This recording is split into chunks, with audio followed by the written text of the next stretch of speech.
Nous sommes maintenant derrière la cathédrale où de nouveau des tirs sporadiques ont lieu, car maintenant, étant donné que des poches de résistance ont encore lieu à Rabat, vous entendez des mitrailleuses derrière nous et des fantassins qui cernent le quartier. Ça tire encore dans certains coins de la ville, du quartier de l'ambassade de France, du côté également du Palais Royal, et les mutins auraient pris des otages et on essaye actuellement de les rechercher. Vous voyez que la situation est encore très confuse à l'heure où nous vous parlons.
Un des soldats qui était là-bas, un des cadets,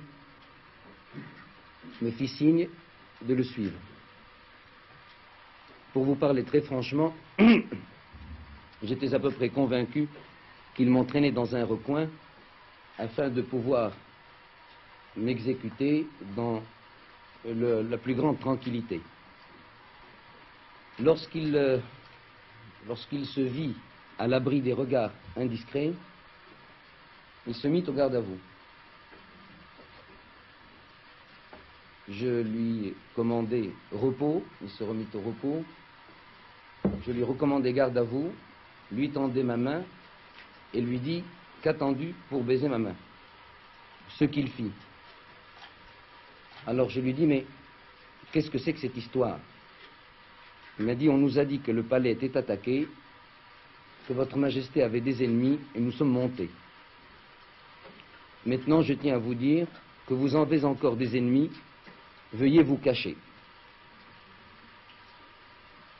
Je lui dis non, appelle tes camarades,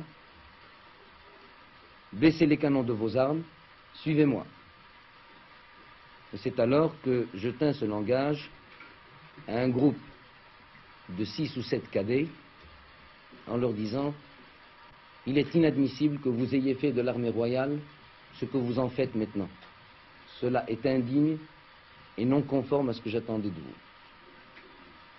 Immédiatement, quelques-uns se mirent à pleurer et nous avons récité la Fatiha, qui est la première sourate du Coran, et je dois dire qu'à partir de ce moment-là, ça a été le dernier épisode, l'épisode du dénouement, qui a fait que j'ai pu récupérer tous les officiers qui étaient prisonniers et les expédier dans les différentes régions ou les différents services du royaume. Serait-il possible de rencontrer et d'interviewer les officiers rebelles actuellement arrêtés? Je dois vous répondre que, en principe, ces officiers auraient dû être passés immédiatement par les armes. Et je crains que vous n'ayez pas le temps de le faire, car je crains que demain soir, à cette heure-ci, ils ne soient exécutés après qu'ils nous aient donné les renseignements nécessaires. On a parlé de complot libyen. Interrogé à ce sujet hier soir sur notre antenne, vous avez à chaud répondu « La Libye, je m'en fous royalement ». Maintenez-vous maintenant que tout est fini, cette appréciation, et pourquoi?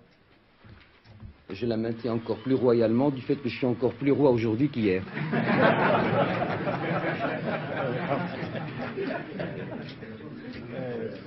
Quelles sont, Majesté, les dimensions et la nature des pouvoirs accordés par le roi Hassan II au général Oufkir et quelles limites est-elle fixée à leur durée? Le général Oufkir et le général Driss se départagent la tâche. Malheureusement, ils n'ont plus leur troisième homme qui était le général Bachir qui a trouvé la mort hier. L'un et l'autre jouissent de pouvoirs étendus à la mesure de la confiance que j'ai en eux. Mais il est certain qu'aucun texte, aucune situation n'est venue pour créer quoi que ce soit ou amenuiser quoi que ce soit. Nous sommes actuellement dans une situation transitoire, pragmatique, qui fait qu'on met the right man at the right place et on verra par la suite.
Après les obsèques officielles ce matin, c'est l'obsèque de la foule maintenant au cimetière Halla Ben Abdallah. Tous les habitants du quartier sont venus ici rendre un dernier hommage aux victimes de la atroce fusillade d'il y a 2 jours.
C'est ici que le général Oufkir viendra désormais travailler. Vous avez été souvent déçus, trompés, trahis même. Vous savez, Comment expliquez-vous ces trahisons? vous savez, il est déjà tellement difficile d'expliquer ce qui se passe en soi qu'il serait prétentieux de décrire ce qui peut se passer dans l'esprit d'autres personnes, d'autant qu'il y a certains noms dont je préfère ne pas parler. L'amitié est une chose nécessaire. Un homme qui n'a pas d'amis n'est pas un homme. Et je préfère encore, personnellement, être victime d'une amitié plutôt que d'être l'assassin d'une amitié. Je préfère que... Je ne dis pas que ce soit du masochisme, mais je préfère qu'il soit dit que j'ai été trahi plutôt qu'il soit dit que j'ai trahi une amitié. Je sens personnellement que je ne suis pas moi-même dans un certain nombre d'interviews que j'ai accordées depuis 1 an ou 2 ans. Je ne suis pas moi-même parce que j'ai l'impression, vraie ou fausse, que il y a une sorte de curiosité un petit peu morbide, comme celle de ceux qui vont au cirque, pour voir un petit peu de près ce phénomène qui a échappé 2 fois d'une façon miraculeuse à ce que les ordinateurs auraient barré d'un seul coup. J'ai horreur d'être la vedette, j'ai horreur d'être interviewé, j'ai horreur d'être sollicité parce qu'il y a un événement qui amène la curiosité des gens. Étant personnellement très respectueux de la vie des autres, je n'aime pas le côté exhibitionniste. D'autres auraient tout fait au lendemain de ce qui leur est arrivé pour payer les gens et qu'ils viennent le voir. Je peux vous assurer que j'ai été personnellement tellement déçu par certaines presses que je suis prêt à payer pour que personne ne vienne plus me voir. Pensez-vous que le général Oufkir est trempé dans le complot de Skiraf et dans la négative? Comment expliquer? Mais d'une façon générale, je peux vous dire une chose, c'est que tout le monde, toute la presse française s'est posé la question. Comment est mort Oufkir? Pourquoi est mort Oufkir? Qui a tué Oufkir? Mais aucun d'eux ne s'est posé la question, comment allait mourir Hassan II?